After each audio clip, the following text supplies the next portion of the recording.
Everybody. I am Avi Liberman, the Director of Creative Community for Peace. Thank you so much for joining us today. These panel sessions have been amazing and we're excited for this one.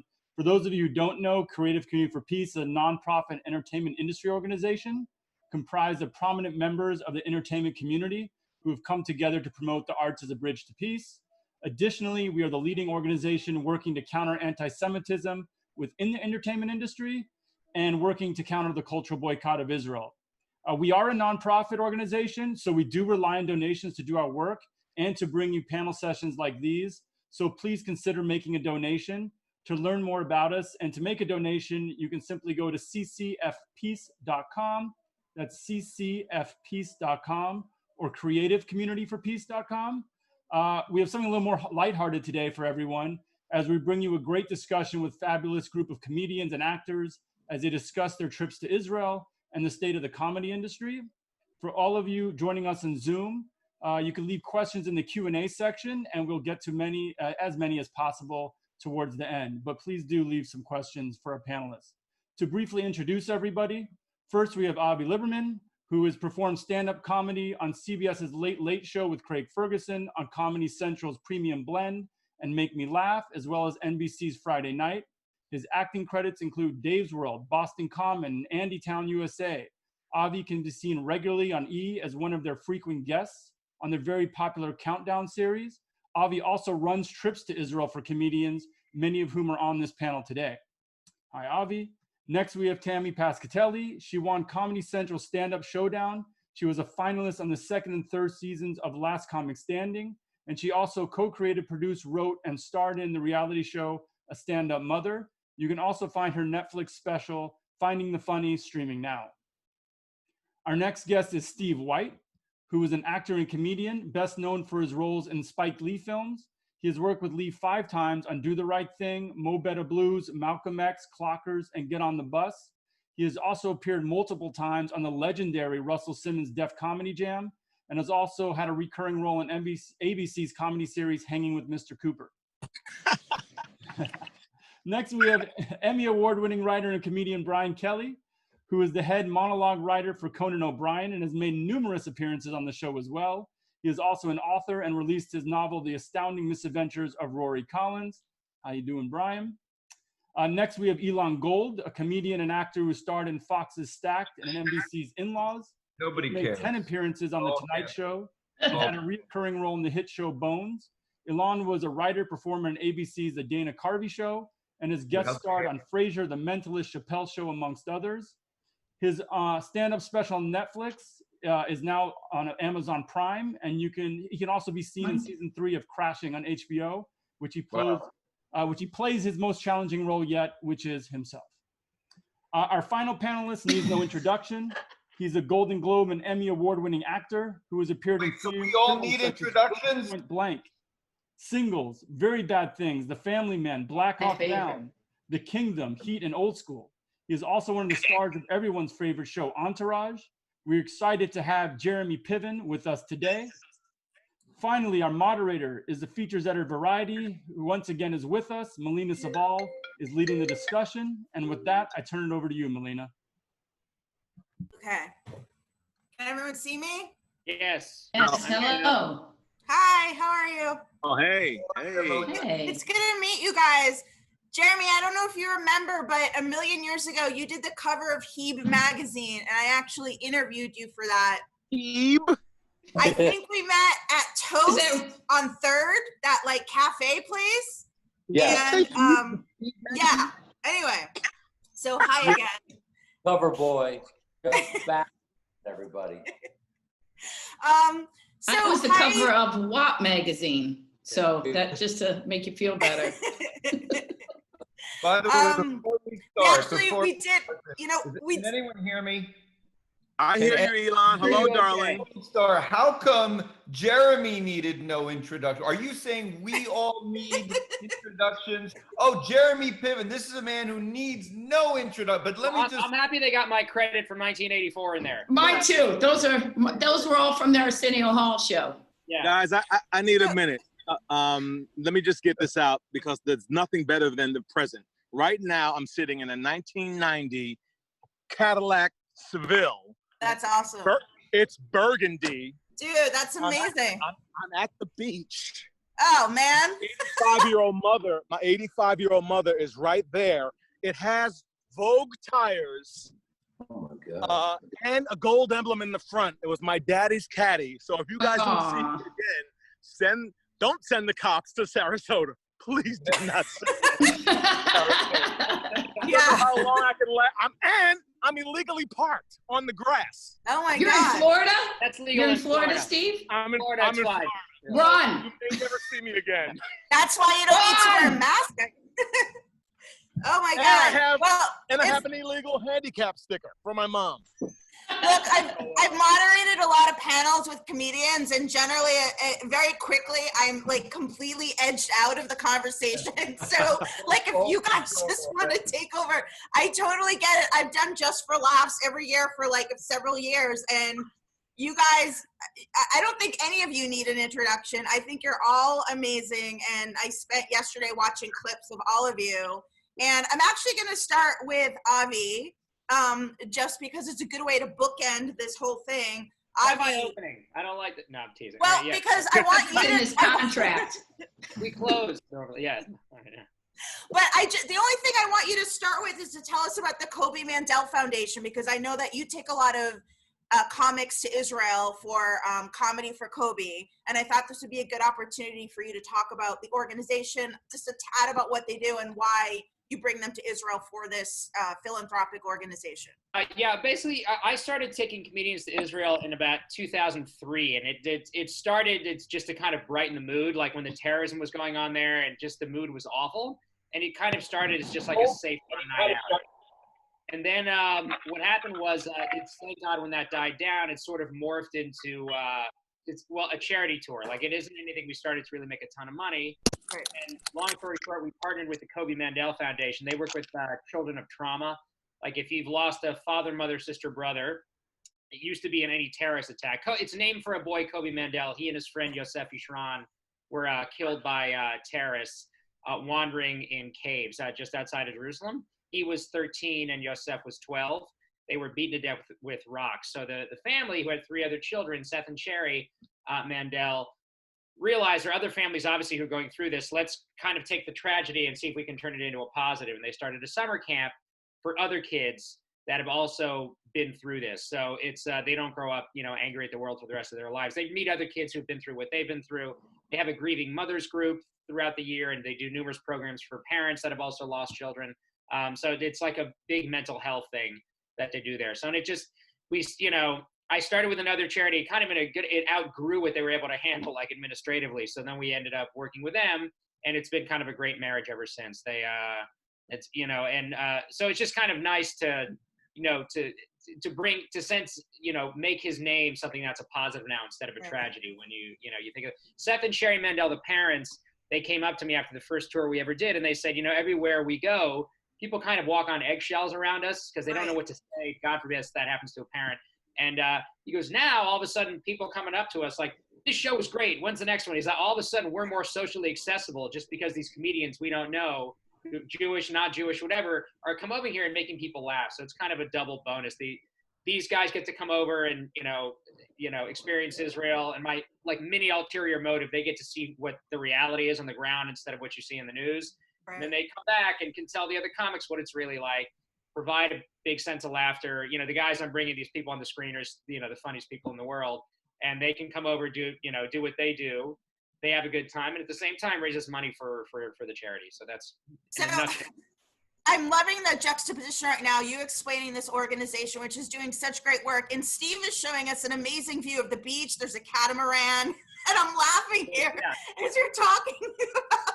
Yeah, I was talking to Steve. I was just like, go to the beach, and you got to take care of your mom. It's absolutely do it. It's not his mom. It's a volleyball that he named mom. That's my mom. You want me to walk over there? I'm trying to socially distance. He's got a volleyball. Yeah. So tell me about Avi, you were born in Israel, but you grew up in Texas, correct? Yeah, correct. So maybe, it's sort of obvious, but what is the difference in terms of the humor that plays well in Texas and the humor that plays well to an Israeli audience? As long as you're talking about guns, you're gonna be fine. So that's no, I'm kidding. Basically, no, I think it's the same. I mean, you can talk to the other comics on here did done the tour, and this Jeremy I know has also performed in Israel, not a Marco, but he went on his own. Is that it's basically I think funny is funny to translate. I mean, most of the audience we're playing to, I'd say it's like they're all Anglos. First of all, it's like 80% American, and the other 20% are like Brits, Canadians, Australians. But Tel Aviv, I'd say, has the largest amount of native-speaking Israelis, Hebrew speakers that come. But they all know English, so it's not. It was funny though. Sometimes, like when we do the show in Tel Aviv, I'll kind of sneak to the back of the theater, and the other comedians are on, and there's like a section where a bunch of the Israeli comics will come and sit. And Yossi Tarablos is a comedian in Israel. His English is impeccable. So I see sometimes where he'll be sitting with like 6 or 7 of them, and it's if it's a joke that's really language based, based on English slang or something.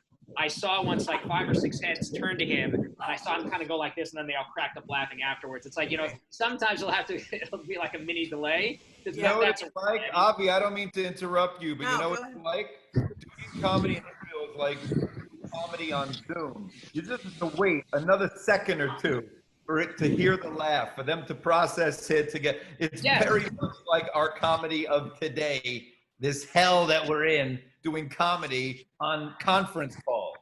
That's what it is. For just that small moments, those small moments. But yeah, except that there's always a mother that's nursing too in the middle of the audience.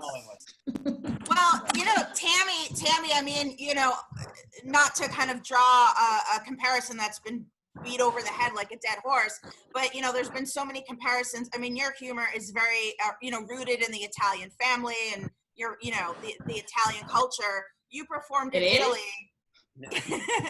I mean, just by virtue of the fact that you are Italian, and there's always comparisons made. What year did you go to Italy? To Israel to perform? I believe you went with Avi. Yeah. And you're. Well, I think we went 2 years ago, right, Avi? Yeah. I think so. I fell in love in Israel. I mean, first of all, I kept being afraid because I had crashed and burned at one of the little Israel communities over here that Ilan Gould's parents have a house at in like upstate New York. Yes. And all I kept hearing about, right? Yes, I kept hearing Elon Gold before the show. Elon Gould's parents have a house here. Ilan Gould's parents have a house here. Oh my gosh, do you know Elon Gold?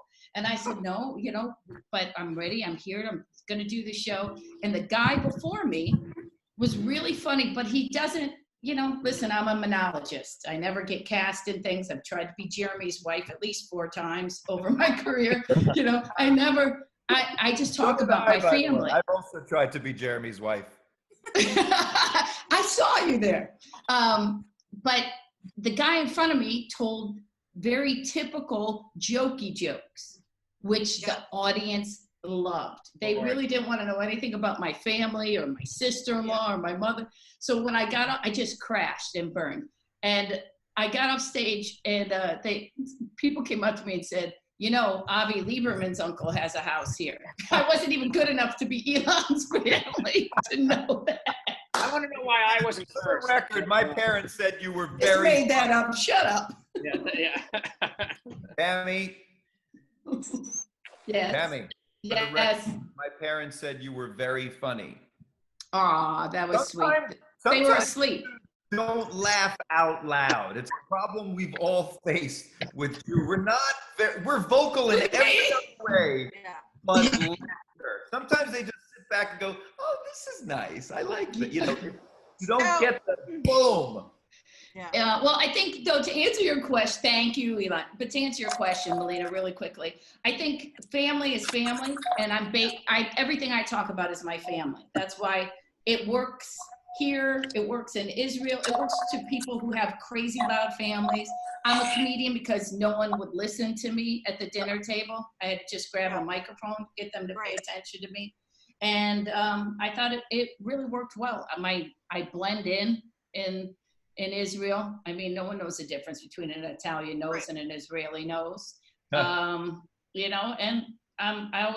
Avi hates my opening line, but whenever we were in Jerusalem, I was like, because you said, well, our Christians, they kept asking me, are you upset because do you have resentment towards the Jews over Christ? And I'm like, I'm Italian. We brought the nails. No,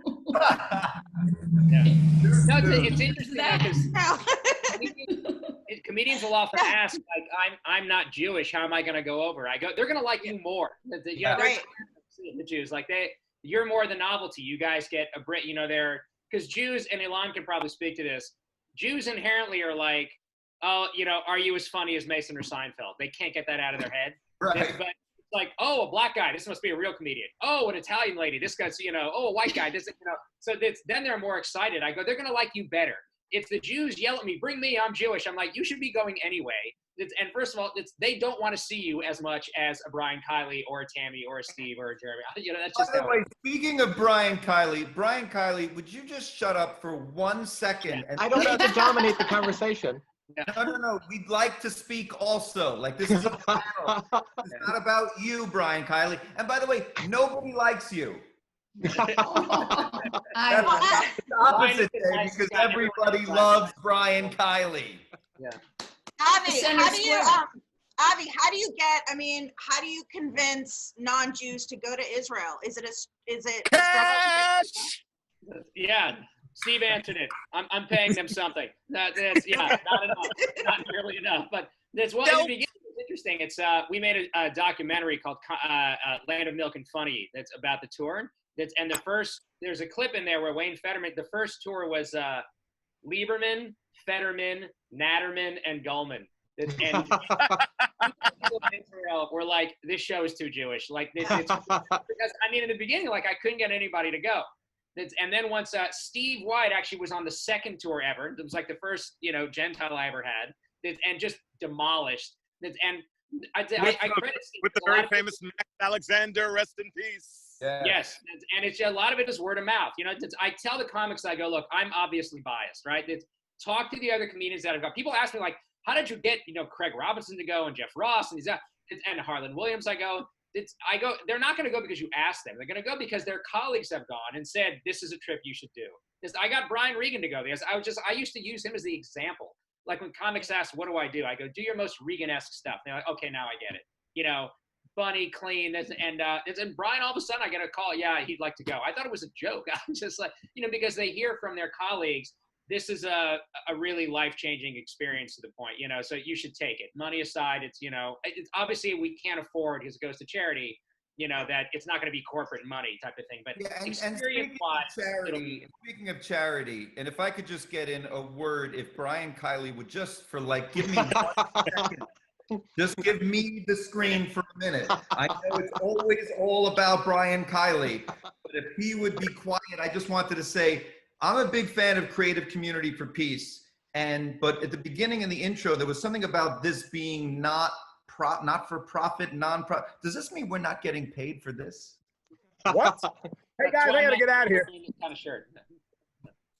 Jeremy, I wanted to talk to Jeremy. I know that you went to Israel. I don't know if it was your first time, but you went with the Omri Caspi Foundation 2016-ish, I think. Yeah. Was that your first time going to Israel, or? It was my first time going, and what I'm about to say is absolutely true. I had my second bar mitzvah there. As you can see, I'm 200 years old, so it was awkward.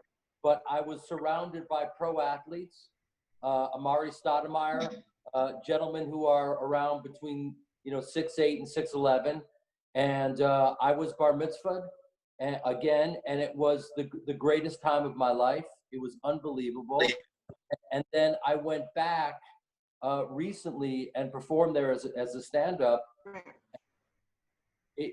And I'm not just saying this. It was the best set I've ever had. Wow. Probably they couldn't understand me. I don't know if that was but I'm not just saying that. I don't know what it was. Ilan's laughing because he has watched my my growth as a comic. If you will. Yes, a lot of growth, major growth. Well, yeah. Obviously, like, you've cut your teeth, in TV and film, and so is there, that's kind of exercising a different muscle doing stand-up comedy. Does one feel more comfortable than the other? Have you, what has that experience been like? Well, you know, I'm going to bore you very quickly with my background. I grew up on the stage and, you know, was a part of it. So in a way, all roads kind of lead to stand-up, and I've been a fan of it and respect that space so much. So I've been studying it, and I just been doing about, you know, over 200 shows a year and just learning and grinding and getting better. And then I ended up in Israel, and for some reason it kind of felt really incredible, and I had a great time, and so did they. So, and here we are. And then I go and I ask questions to people like Ilan Gold, and he has no answers whatsoever. And he's been like a mentor to me. He's been amazing, and that's the reason why I'm here. And I thought let me just say this, Jeremy. You don't need me. You don't need anybody. You've been funny in everything that you do and have done for decades. So just the transition into turning that funny into holding a mic on a stage, as opposed to you being on stage in many Broadway shows where you're being funny. It's just the difference of holding the mic and talking to them and not to your fellow actors. You don't need me or anybody to tell you how to be funny. Well, you know more than anyone that there is a science to stand up, and certainly more than Brian Kiley. He doesn't even know how to be quiet. That Kiley, Christ's sake. It's about the time. If only my mic worked. Oh, there he is, Brian Kiley. Brian, you're from Boston, right? You're from. I am. I met. Yes. I want to talk to him because I'm a masshole too, and we're both from. He grew up in Newton. I went to Hebrew school. I went to Hebrew school in Brookline. So nice. And I mean, you came. I think you came of age in the comedy circuit with like Steve Sweeney and all those other guys, like in Boston. Sure. Those were some of my favorite. I mean, Boston comedy, I think, is. I love Brian, and I love, you know, the stand-up that you've done. And I actually wanted to know if you felt like that Boston comedy played well in Israel too, and if people got it. Well, Avi convinced me to go. He said that Ilan Gould's parents had a house there. So, yeah, you know, it's so funny. I did a ton of JCCs and synagogue shows in Boston, and then when I moved to Westchester. So I thought I was going to be in front of Israelis, but it was really expat. I felt like I was just in Westchester or whatever, you know. By the way, that's kind of what Brian does. He just sits quietly and then all of a sudden goes on stage, just what he did now, and just massive Brian did the show with Joe Matarrisa and Modi. And Modi has a ton of Jewish content and is used to going on, I'm going to kill the whole thing. And Modi likes to bust balls, but like in a fun way. He's just screwing with you. And I opened the show with Brian. And Brian was just very quietly, you know, sitting backstage. And all of a sudden he walks on stage and is just demolishing with like joke after joke after joke. And Modi suddenly is looking at me and he turns to me and goes, this guy's a freaking genius. It was just kind of realized Brian upped everybody else's game. So it was. Yeah, and by the way, and just to add to that about Brian, because I grew up in the Boston comedy scene, even though I grew up in New York, I went to Boston University. So all those years I was doing stand-up. And Brian, like everyone talked about him, best joke writer, sweetest guy. That's why I love busting his balls. There's nothing like busting the balls of the nicest and best guy. But literally, that's what he does. He sits there quietly and all of a sudden put a mic in his hand and these phenomenal genius jokes just fly out of him. And, you know, that Boston comedy scene was fascinating because it was so many guys like, you know, Lenny Clark and Anthony Clark and Dennis Leary and, you know, Joe Rogan came out of that scene. Stephen Wright. Stephen Wright, yeah. So I was there, and it's fascinating that, like, just like you're asking, what's it like doing comedy in Boston versus Jerusalem? Comedy is just comedy. You just have to, like Tammy said, be true to yourself. You want to talk about your family, talk about, you know, comedy is the universal language. It's like music. And Brian Kiley stinks at both. I'm actually telling the audiences in Israel because I think living in the U.S., we can kind of take for granted that we can go to, you know, most major cities are going to have a comedy club, especially in L.A. or New York. You have your pick. But in Israel, they don't get to see comedians of this level really ever, except for the couple times a year when they're coming over, you know, on the tour with, you know, some other exceptions. But So I think they're very excited. The crowd, people ask, what are the audiences like? The comedians are always concerned about that. I go, they're going to be better than what you're standardly used to. Is Steve White drinking at 2:30 p.m.? And driving. In a car. Are you drinking and parking? Yeah. I hope you get arrested. Yeah. I hope you do. I seriously, guys, I think I might be committing a crime right now, leaving my mother out there. So I have to get off this very shortly. But I need to say a couple of things about Israel. What? Go ahead. I'm not drinking it. It was just in the car. It's a Cadillac. You have to have. Of course, there is that in the car. It comes with the car. 16 years ago, I went to Israel for the first time with Avi, and none of the comedians talk about one aspect that I want to talk about. I got laid so much. I'm begging Avi to go back now, 16 years later, so I can see some of my work. If you know what I'm talking about. Well, which is a great segue into my next question for Avi. You take them to perform on stage, but they're seeing other parts of Israel. I'm assuming you're doing, I don't know how long, if it's just in and out, if it's 48 hours, but Can I just say that's the best transition I've ever heard? He's talking about get laid, and she says, and we take him to see other parts of Israel. Yeah. On that, there's lovely gardens. For a second, that's in terms of bringing them to places. Yeah, no, that's no, actually, yeah, showing them the country is built into the tour. I remember what's even for scheduling, like they wanted to do an extra show, and it was the same day as like a touring day in the summer when we get back. I told them no. I said, listen, we have to make sure that they have a good experience. They see things. Right. And I know I can speak. I don't want to speak for Tammy, but I know that a person of faith, like when Tammy went to the Church of Holy Sepulchre in Jerusalem and places like that, like I went up north with Tammy, and you're showing them, the Sea of Galilee and all these things, St. Peter's house and all that. Like those are things that I definitely want them to see, because that's the beauty of doing shows in Israel. There's something for everyone.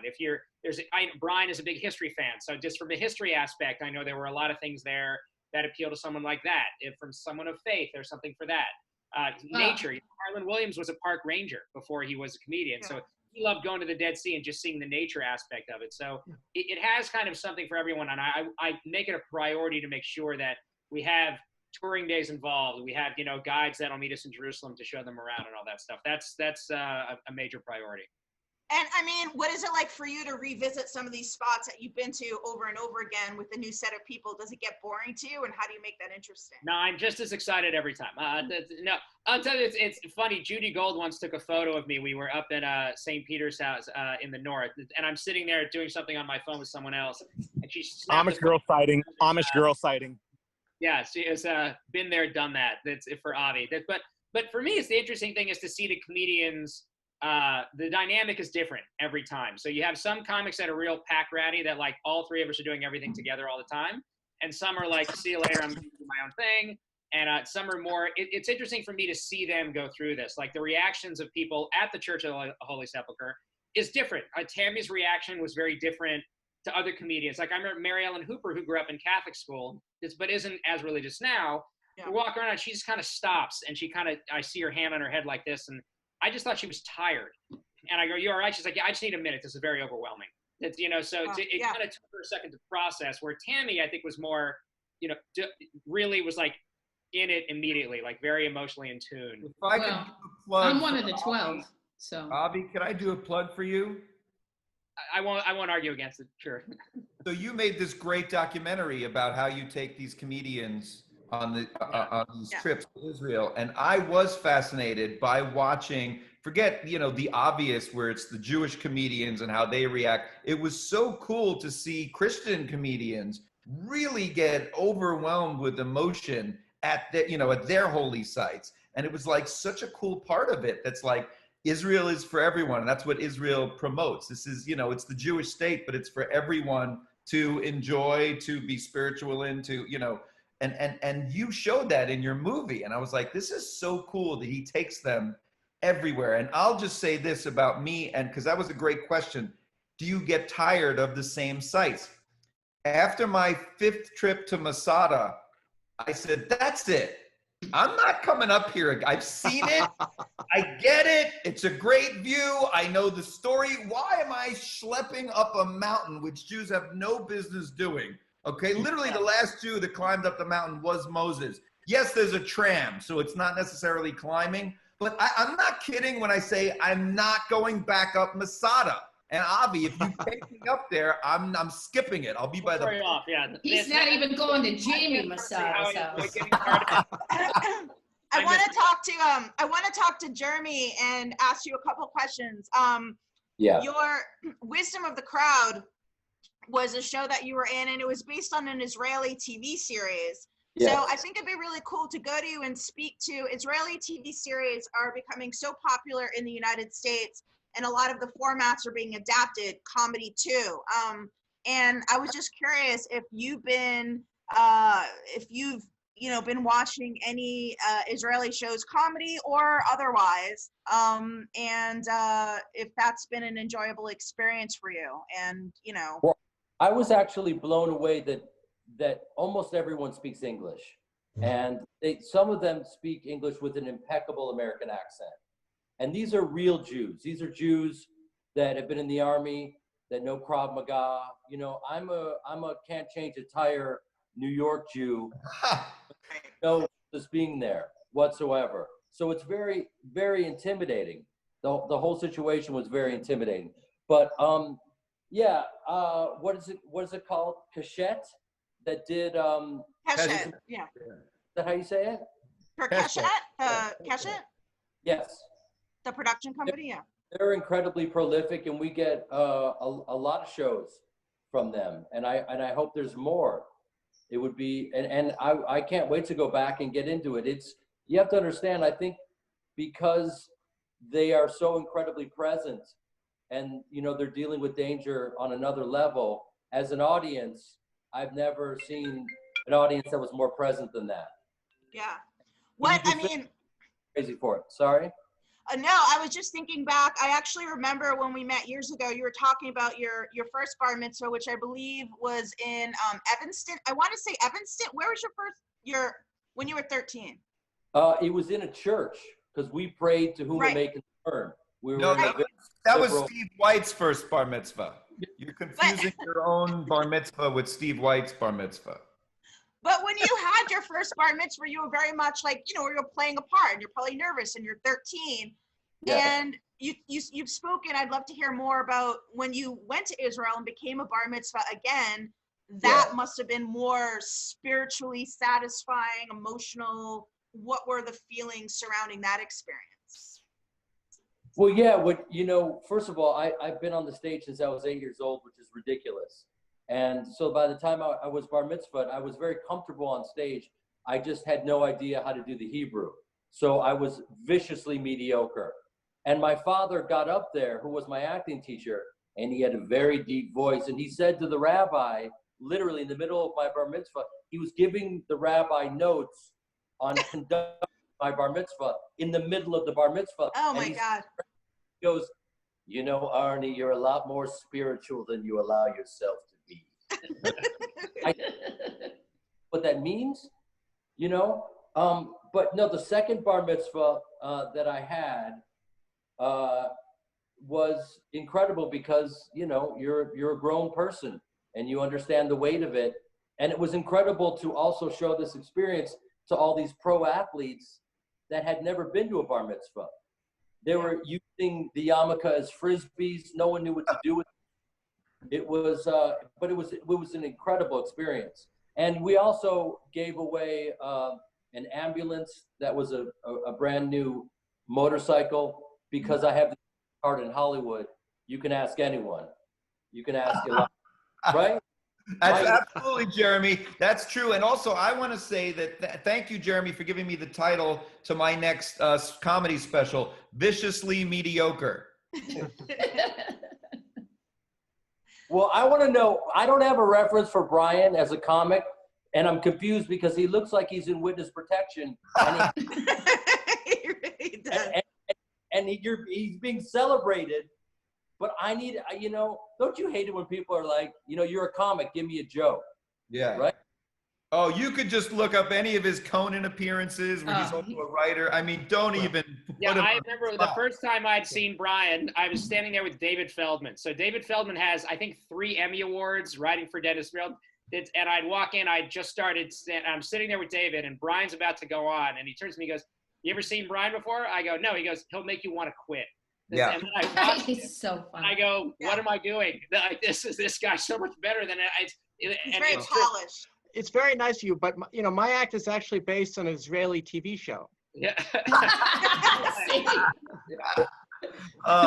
Avi, you're like the Jewish Flavor Flav. You're the best hype man in the world. I just love you. What's Avi? If I had a nickel for every time someone said that to me. Yeah. Avi, right? Right now people are in lockdown. I'm assuming people aren't able to do stand up in any arena right now. So Right. how are you all flexing your comic muscles? Well, I've been fortunate. Zoom is. People ask that. Oh, is this the new normal?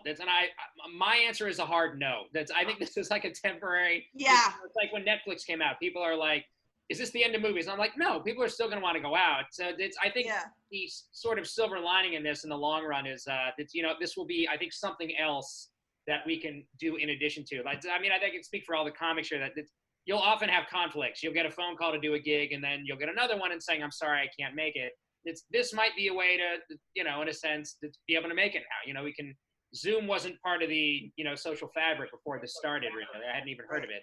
And now it's standard. So, I think that people, once this ends, are still going to want to go out. They're still going to want to have stand up and see live events.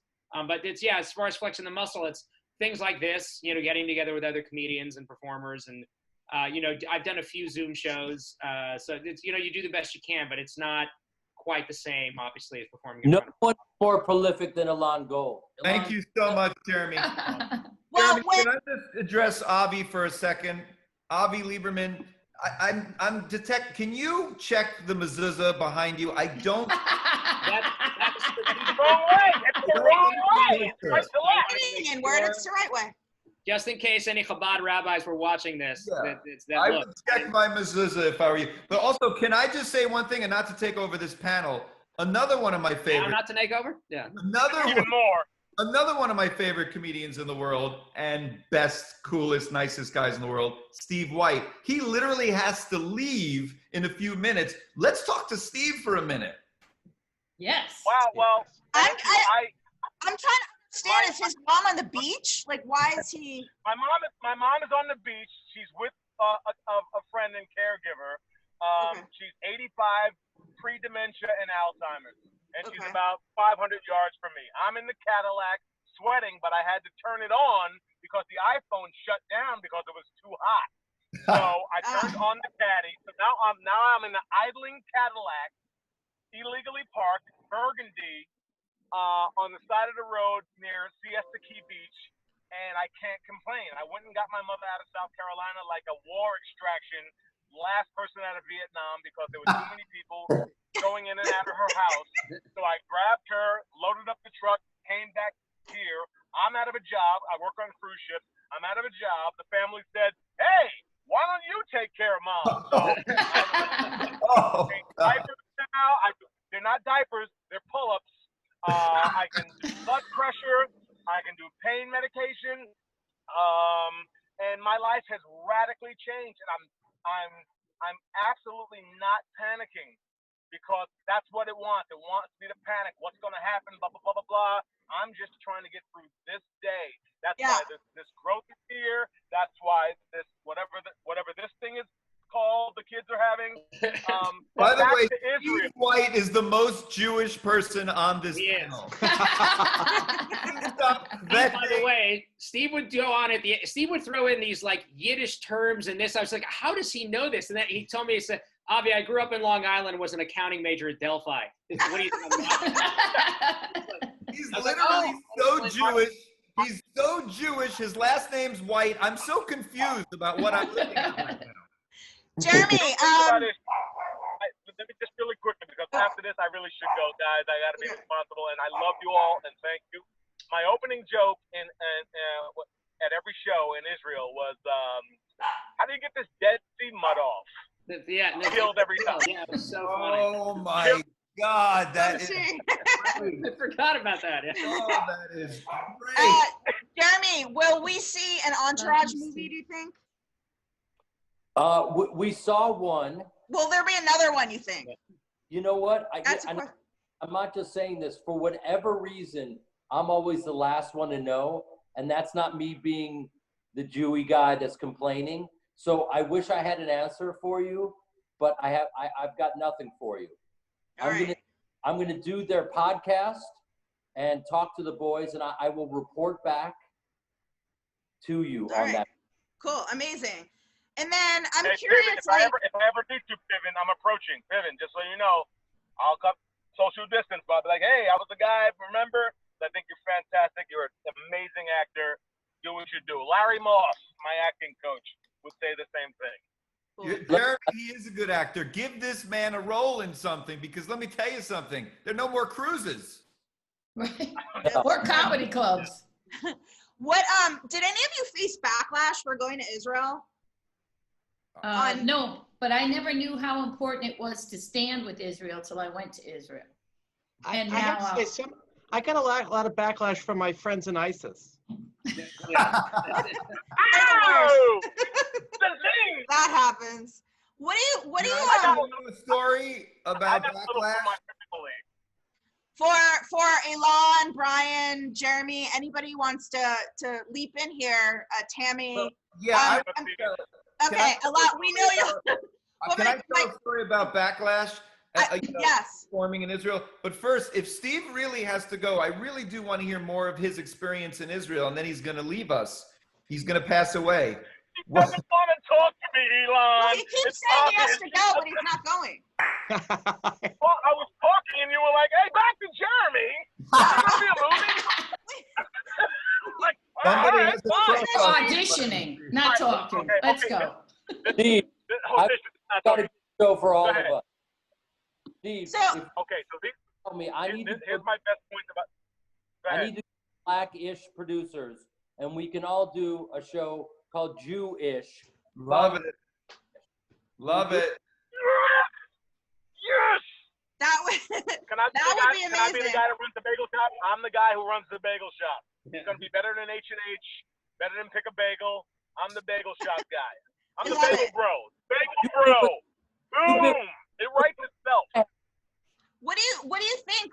I'm gonna go to Brian because I'm gonna ask Brian this first.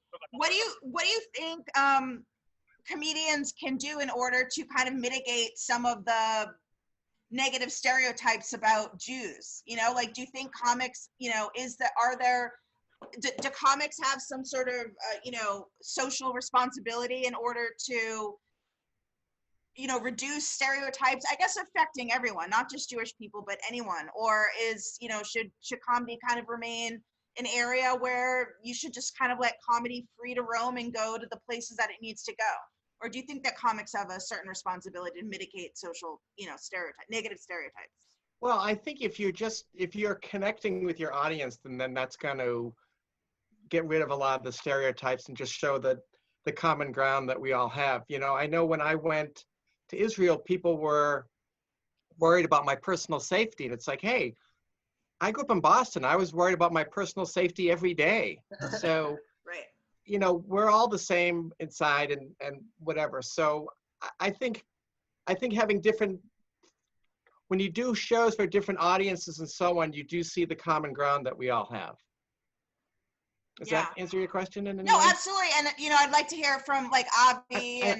Okay. Yeah. That's all. No. Totally finished. Totally go. Well, I'm not sure that He magazine is helping. No, it went defunct. It's not up anymore. Okay.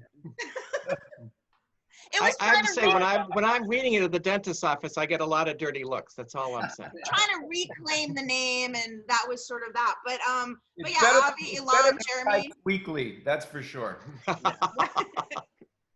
name is Steven. Steve White.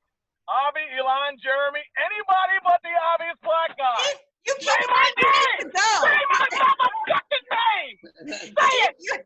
Steve, you've been saying you need to go for 50 minutes, but you're still here, so I'm very confused. But I was going to go after I said something about my time in Israel.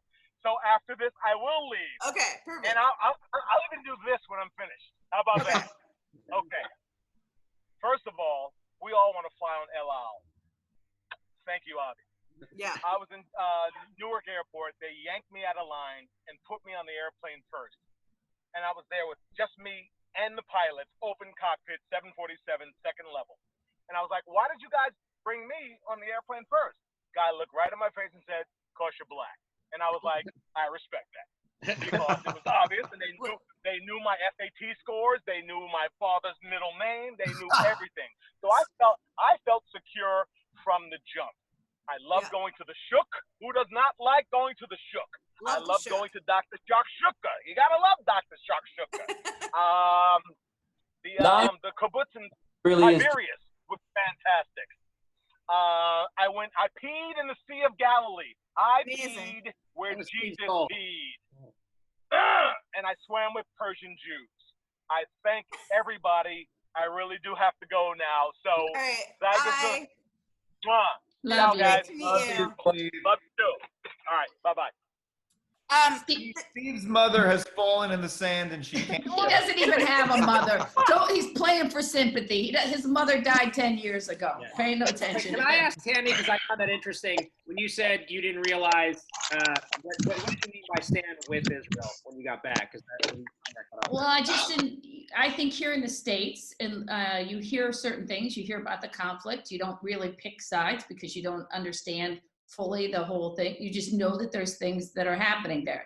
Just like my eyes, I've done a lot of USO tours and been to the middle, like Iraq and Dubai and all those places, and you don't realize what's going on sometimes in a place until you're actually there.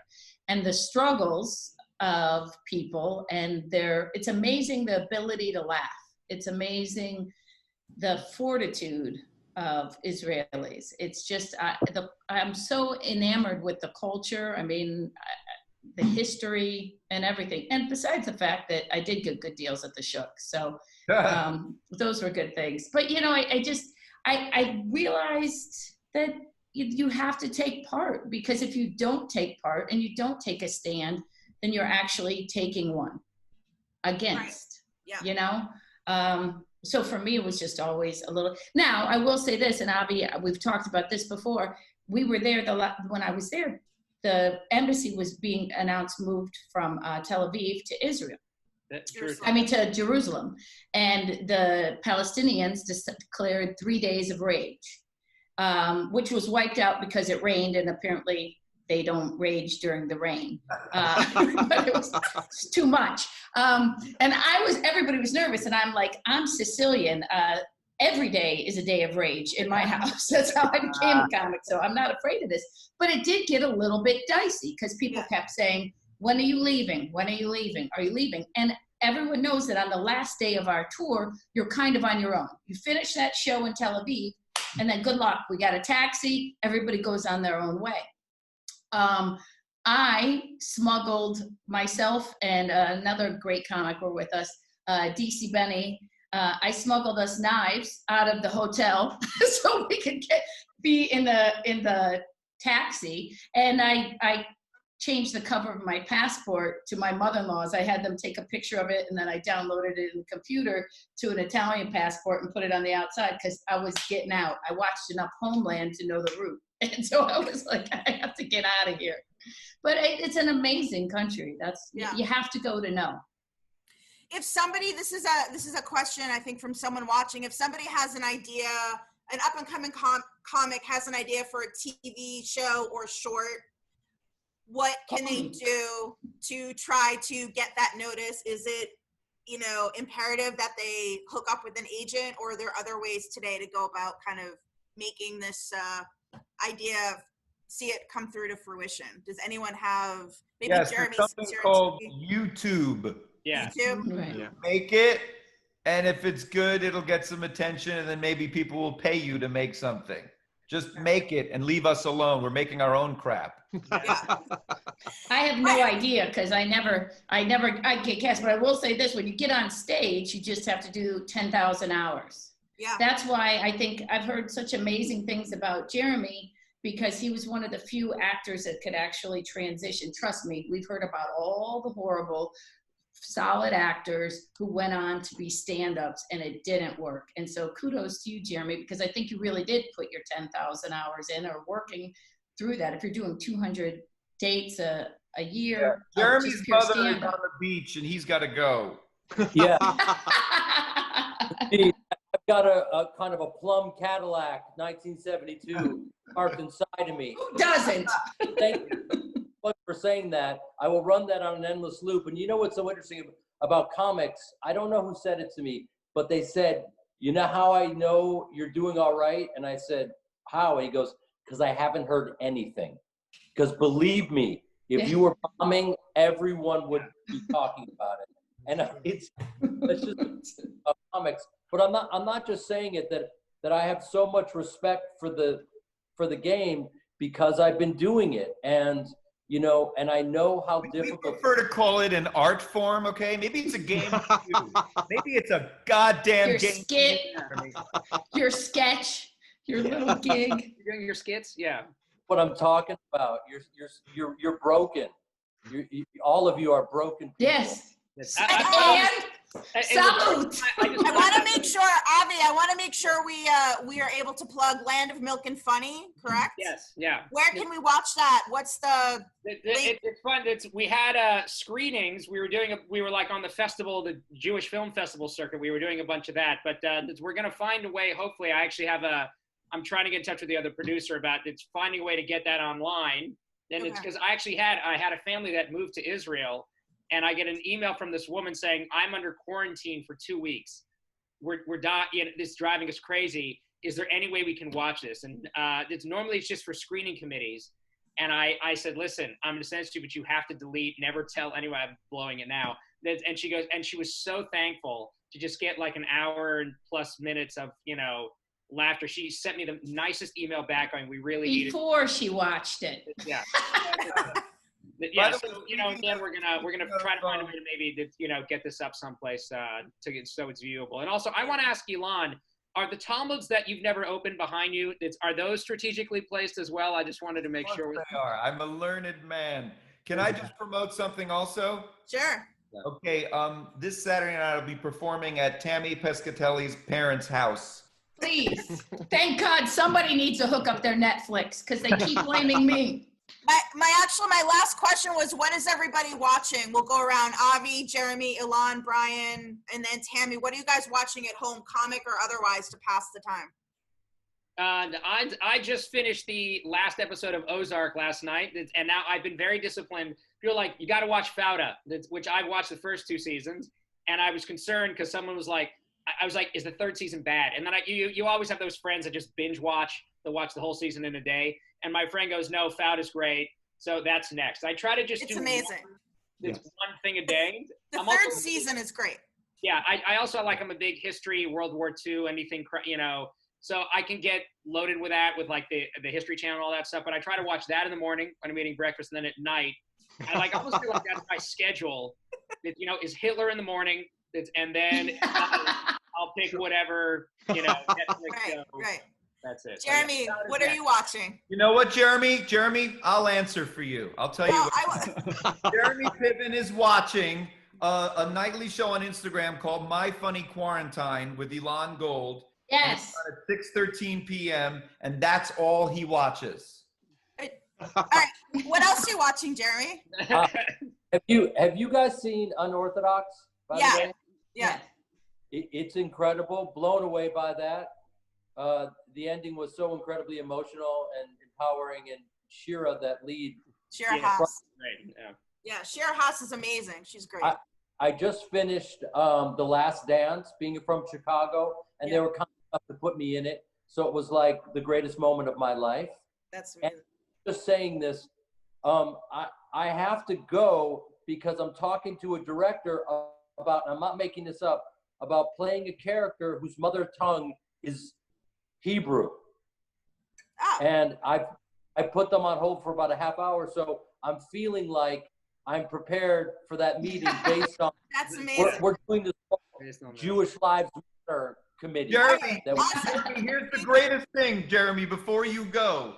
That movie, my managers sent me the script and said they want to put you on tape a week ago. Then they went, wait, don't do it. Jeremy Piven is in negotiation. I go, thank God. I haven't even read the script. Who has time to read scripts? Brother, you of all people should be reading scripts. I'll read them. You take it. It's yours. I don't want it. I don't want it. You're a better actor. I don't want to read script. I don't want to know from it. So Jeremy needs to go. Want to make sure we say bye. Bye, Jeremy. Bye, Jeremy. I love you. I celebrate you all with the power of Christ. Yeah. Amazing. Bye. Ilan, quickly, and then Brian. What are you watching, Ilan? Avi, take it. Take it for a All second. right. Wait 1 second. No. Ilan Gold is calling me. All right. Tammy, what are you watching? 1 second. I literally just finished 5 seasons or 10 seasons of. Look, he's taking the call. Okay, I'd much we're rather hear bringing his up call. one. Yes. Avi, Yes. I think Melina's in love with Jeremy. I'm not sure. He has more credits than we do. So Is it just credits or is it like a crush? Like what's happening? I He would go. did look cute. So, I mean, he looks great. There's no doubt about it. But like, she didn't even want to hear from poor Steve was at the beach with his mom. She didn't ask him one question. Steve, again, it's Hollywood. So Okay. I gotta go. I'm doing this Zoom. I gotta go too. I'm on a Zoom. All right. Sorry, what did you want to know? No, Brian, what are you watching on TV? You're not going to believe it, but I just finished watching all 3 seasons of Fauda. So good. Anytime a bald guy is the star, I'm in. Amazing, right? So good. That is Amazing. the default answer. I'm watching Fauda. That is any Jewish Zoom, the default answer. It's anything else anybody wants to plug? Tammy didn't, you didn't ask Tammy. I did. I did. Homeland. I did all 10 seasons. But Finding the Funny, my old special, is on Amazon Prime. Watch that. It's you can watch my new special, Way After School special. It's on iTunes. Showtime, Women of a Certain Age. That's what I'm watching. Women of a Certain Age. Yeah. And Melina, what Elon do you is got? on it. What am I watching? Since last time. Oh my God, I just finished Normal People on Hulu. Whose It's dog amazing. is that? Yeah. Whose Yeah. dog? Let's Sorry, be it's honest. my dog. Fess up. I can't. She's don't know so what- cute. She's just barking nonstop. I'm sorry. My kids are with their dad. I have no one to watch the dog. She's barking. Don't apologize. This Sorry. is the new norm. You'll never be. Dogs want attention now. Does They your are no husband respecter know of about persons. the Jeremy Piven problem? Yes. I'll But, tell you what though, for any of you guys, especially if you're comedians, one amazing show is The Great that you got to watch on Hulu with Elle Fanning and Nicholas Holt. The Great's Who knew amazing Nicholas Holt too. was that funny of a guy. Huzzah! The word huzzah is about to spread all over the interwebs very soon. You don't want to hear the word spread during this time, Ari. That is true. Anyhow, thank you guys so much. This was the least funniest panel we've had this whole time, clearly. But hopefully you guys, can turn into some other ones and get some good material. But anyhow, Thank you, Ari. And by the way, good luck escaping through that vent behind you. I know. That's why I usually cover Please it with a donate. virtual background. And I also try to audition for Jeremy Piven's wife a couple times, but no, we don't need to talk about that. Anyhow, Creative Community for Peace, we are a nonprofit. Please donate if you can, ccfpeace.com. You can also find out more information. Maybe one day we can get these guys paid as well. And we have a lot more panels coming up, so please stay connected. CreativeCommunityForPeace.com, ccfpeace.com. Thank you guys so much. See you soon. Thanks. Thank Bye. you. Thank you. Bye-bye.